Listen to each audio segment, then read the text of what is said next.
Welcome dear rockers, कैसे हो आप सभी। यार सोचो आपके पास एक ऐसी किताब आ जाए जो आपकी कोई भी इच्छा पूरी कर सकती है, तो आप क्या मांगोगे। हाँ, पर इच्छा पूरी करवाने के लिए जो किताब कहेगी ना, आपको वो करना होगा, भले फिर वो चीज जानलेवा क्यों ना हो जाए। क्या तब भी आप अपनी इच्छा की खातिर ये करना चाहोगे। आज की मूवी इसी चीज के ऊपर होने वाली है। कुछ बच्चों को दोस्तों इच्छा पूरी करने वाली एक किताब मिल जाती है, लेकिन जो किताब उनसे करने के लिए कहती है ना, उनके होश उड़ जाते हैं। तो ऐसा क्या कहा किताब ने उनको, और आखिर फिर उन्होंने क्या किया, आइए जानते हैं इस बेहतरीन मूवी में जिसका नाम ये रहा आपके सामने।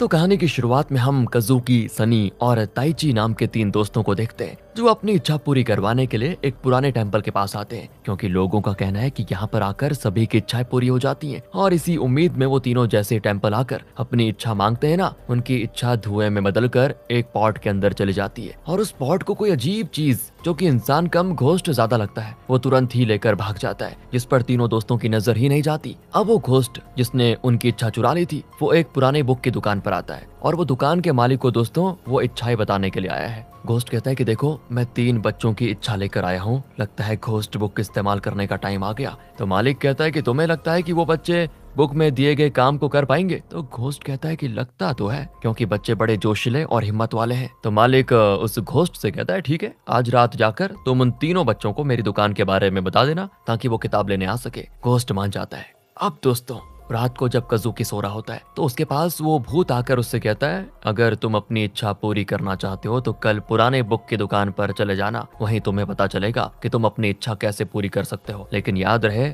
जो इच्छा तुमने मांगी है उसे पूरा करने में तुम्हारी जान भी जा सकती है। इतना कहकर वो चला जाता है। अब ये देखकर और सुनकर कज़ुकी हैरान कि आखिर ये था कौन जिसने मुझे सारी बातें बताई। अब दोस्तों उसको तो लगता है कि शायद ये उसका सपना होगा, क्योंकि वो एनी टाइम अपनी इच्छा के बारे में ही सोचता रहता है, इसलिए उसको ऐसा सपना आ गया, ये उसे लगता है। अब अगले दिन कज़ुकी सनी और ताइची से मिलता है, जहाँ उसे पता चलता है कि कल रात को वो भूत उनके पास भी गया था, और उन्हें भी उसी पुरानी किताब की दुकान पर जाने को कहा गया है। कज़ुकी फिर हैरान कि इसका मतलब वो भूत जो मैंने देखा वो सपना नहीं था, वो भूत पक्का उसी इच्छा पूरी करने वाले टेम्पल से आया होगा, और हमें उसकी कही बात पर अमल करना चाहिए। क्या पता हमारी इच्छा पूरी हो जाए। और फिर ये तीनों अपनी क्लास में बैठकर बातें कर रहे होते हैं कि आगे का काम कैसे करना है। तब उनकी क्लास में दोस्तों हायामा नाम की एक नई टीचर आती है, क्योंकि ये पुरानी टीचर मैटरनिटी लीव पर गई हुई है, इसलिए कुछ दिनों तक हायामा ही बच्चों को पढ़ाएगी। हायामा थोड़ी सी नर्वस लगती है, क्योंकि वो पहली बार एक टीचर की हैसियत से बच्चों को पढ़ाने के लिए आई हुई है, पर उसे उम्मीद भी है कि वो सब हैंडल कर लेगी। और फिर स्कूल की छुट्टी होने के बाद